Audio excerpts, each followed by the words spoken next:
So this is your origin story because I'm interested in knowing. One of my first things that you told me about is that you used to teach Black history on TikTok, and you said that they took your page down. Is this correct? That is correct. Yes. Oh wow. Oh wow. So what made you start Black history? Like what made you get into it?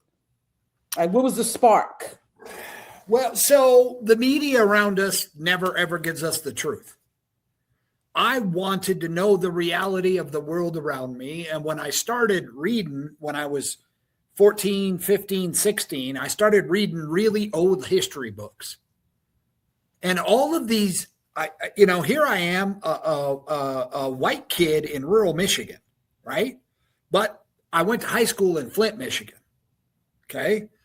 So I would tell people, oh, yeah, I read this history book from the 1880s because I wanted to know real history. Did you know that, there was a black senator in 1870? People would be like, you're lying.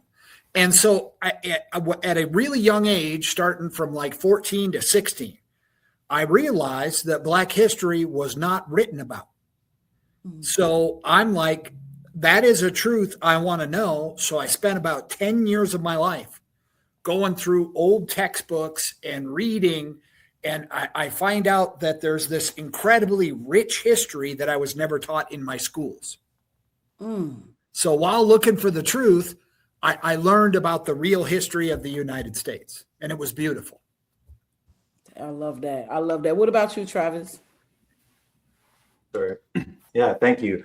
Me, I actually got started. I mean, I've always loved history, but I actually started in this a couple of years ago, more from the angle of the corporate and the financing behind the colonization, the last 500 years, the insurance, the securitization, the indentured-backed securities, the slave securitization, just like they do mortgages and credit cards today. And as I was studying it really through that framework and coming down through what a lot of us know, like the Lord's proprietors. So I was really looking hard at those families and those companies.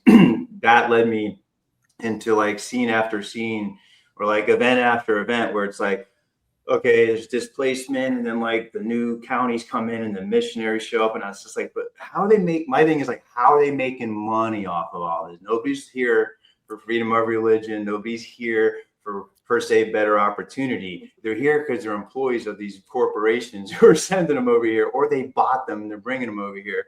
Or as I came to find out, they weren't bringing that many people over here. They were taking the people that were here and reclassifying and actually getting them